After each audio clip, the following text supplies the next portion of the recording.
नई financial year 2021-22 की शुरुआत हो चुकी है और ये जो नई फाइनेंशियल ईयर है, इस फाइनेंशियल ईयर में इनकम टैक्स रूल में कुछ चेंजेस किए गए हैं और इन्हीं चेंजेस में से 5 ऐसी चेंजेस जो डायरेक्टली आपको अफेक्ट करने वाली है, इनके बारे में आज की वीडियो में मैं आपको बहुत ही इजीली समझाने वाला हूँ। नमस्कार दोस्तों, मेरा नाम है विराज और आपका स्वागत है मेरे चैनल विराज की बातें में। तो चलिए आज की वीडियो को फटाफट शुरू करते हैं।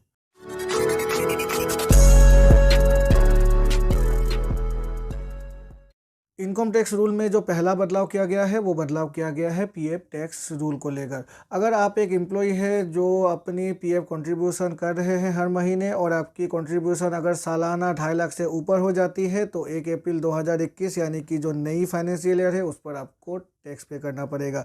ये पहले नहीं थी लेकिन अब से टैक्स पे करना पड़ेगा और ये पीपीएफ की कंट्रीब्यूशन भी यहाँ पर ऐड हो जाती है। मतलब आपकी जो भी पीएफ कंट्रीब्यूशन है वो अगर 1 लाख है और आप अगर पीपीएफ में 1-1.5 लाख इन्वेस्ट करते हैं तो आपको उसके ऊपर जितनी भी इन्वेस्टमेंट है उस पर जो पीएफ इन्वेस्टमेंट है उस पर आपको टैक्स पे करना पड़ेगा। लेकिन अगर आपकी इनकम 2 लाख से नीचे है तो आपको एक भी रुपये टैक्स पे नहीं करना पड़ेगा, चाहे आपकी पीपीएफ और पीएफ कंट्रीब्यूशन 2.5 लाख को क्रॉस ना कर जाए।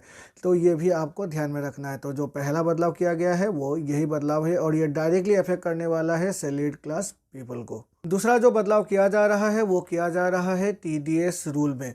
अब से 2 नई सेक्शन को इंसर्ट कर दिया गया है, सेक्शन 200C ए बी और सेक्शन 200C सी ए। और ये जो नई 2 सेक्शन है ये उन लोगों के लिए है जो अपनी इनकम टैक्स फाइल नहीं करते हैं, रिटर्न फाइल नहीं करते हैं। तो अगर आप एक ऐसे व्यक्ति है जो अभी इनकम टैक्स अपनी फाइल नहीं कर रहे हैं लास्ट 3 सालों से, तो आपको एक तगड़ा झटका लगने वाला है, क्योंकि आपकी जो भी से इन्वेस्टमेंट है उस पर टीडीएस की जो रेट है वो बढ़ने वाली है। पहले ये 10% थी फॉर जिसके पास पैन कार्ड है और अगर पैन कार्ड ना होने की वजह से वो 20% थी। लेकिन अभी जो नॉन टैक्स फाइलर है उनके लिए भी अभी ये दो सेक्शन के थ्रू एक टीडीएस की नई रेट को ऐड कर दिया गया है, जो अभी डिसाइड नहीं किया गया है जो एट प्रेजेंट, लेकिन ये इसी फाइनेंशियल ईयर में डिसाइड कर दिया जाएगा। और फाइनेंशियल ईयर ख़त्म होते होते आपकी जो नई टीडीएस है वो भी आपकी कटनी शुरू हो जाएगी। तो अगर आपने पिछले साल अपनी इनकम टैक्स फाइल नहीं की है तो एट प्रेजेंट इस साल आप ज़रूर अपनी इनकम टैक्स रिटर्न फाइल कीजिए, नहीं तो आपको हायर टीडीएस पे करना पड़ेगा। तीसरी चेंजेस हुई है सीनियर सिटीजन अबव 75 ईयर्स और मोर को लेकर। उनके लिए एक खुशखबरी है, क्योंकि जो नई बजट आई है, जो लास्ट ये इस फाइनेंशियल ईयर में एक डिसीजन लिया गया है, उस डिसीजन के हिसाब से अगर आप एक ऐसे बुजुर्ग हैं जिनकी उम्र 75 साल यानी कि 75 ईयर्स से ऊपर है, तो अब से आपको एक भी रुपये टैक्स पे नहीं करना पड़ेगा। आपको फुल्ली एग्जाम कर दिया गया है इनकम टैक्स से। चाहे आपकी पेंशन जितनी भी हो, आपके पास इन्वेस्टमेंट जितनी भी हो, आपको एक भी रुपये इनकम टैक्स पे नहीं करना पड़ेगा। और ये जो खुशखबरी है ये इस साल मतलब 2021-22 फाइनेंशियल ईयर से ही आपको मिल गई है और आपको अब चिंता करने की ज़रूरत नहीं है। चौथी चेंजेस की गई है pre filled income tax form में। पहले क्या होता था, अगर हम इनकम टैक्स फाइलिंग करते थे, जो प्री फिल्ड फॉर्म आया करती थी वहाँ पर सिर्फ हमारी सैलरी इनकम मिला करती थी, जो टैक्स हम पे करते थे वो आया करती थी, उसके बाद टीडीएस की इन्फॉर्मेशन आया करती थी। लेकिन इस साल से जो प्री फिल्ड आईटीआर फॉर्म्स है वहाँ पर डिविडेंड इनकम भी आएगी, वहाँ पर कैपिटल गेन टैक्स जो हम इनकम कर रहे हैं वो भी आएगी। उसके बाद अगर हम इंटरेस्ट अर्न कर रहे हैं, गेन कर रहे हैं किसी भी फिक्स डिपॉजिट से, अपनी किसी भी इन्वेस्टमेंट स्कीम से, उन सभी की जितनी भी इंफॉर्मेशन है वो प्री फिल्ड ही आएगी हमारी आईटीआर फॉर्म में, जिससे कि अभी आईटीआर फाइल करना और भी ज़्यादा आसान हो जाएगा। जिससे अभी आपके सारे के सारे इन्फॉर्मेशन पहले से ही आपकी आईटीआर फाइल में मिल जाया करेगी और आपको सिंपल उसको मैच करना है और मैच करके सिंपली अपनी इनकम टैक्स रिटर्न फाइल कर देनी है, ऑनलाइन कर देनी है।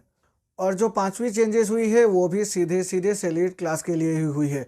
एलटीसी लीव ट्रैवल कंसेशन के तहत अब से हमें एग्जाम्शन मिल जाएगी। हमारी जितनी भी कैश हम खर्चे करेंगे अपनी लीव ट्रैवल कंसेशन में, उन पर हमें अब से एग्जाम्शन मिलेगी हमारी इनकम टैक्स में। ये लास्ट बजट में ही इसकी घोषणा कर दी गई थी, लेकिन कोरोना की वजह से जो लास्ट ईयर तो किसी ने ट्रैवल नहीं किया, लेकिन ये जो घोषणा है इसको फिर से इस बजट में भी इस साल भी कर दिया गया है और फाइनेंशियल ईयर यानी कि 1 अप्रैल 2021 से ये लागू भी हो गई है। तो अगर आप एक ऐसे व्यक्ति है जो एलटीसी फैसिलिटी को अवेल कर रहे हैं तो आपसे आपको एग्जाम्शन मिलेगी आपकी जो भी टूर है उस टूर की जितने भी खर्चे हैं उस पर।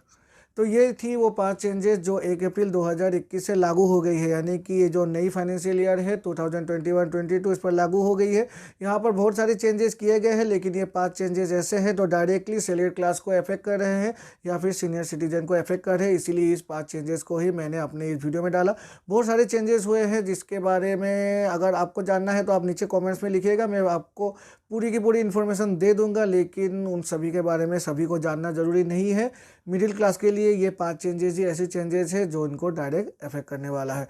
आशा है इस वीडियो को देखकर आपको नया इन्फॉर्मेशन मिला होगा, आपको कुछ नया सीखने को मिला होगा, और अगर मिला है तो मेरे चैनल को लाइक कीजिएगा और लाइक करके सब्सक्राइब कीजिएगा और सब्सक्राइब करके बेल आइकन को प्रेस कीजिएगा, जिससे कि मेरे ऐसे ही नए वीडियोज़ की नोटिफिकेशन तुरंत आपके पास मिल जाया करेगी।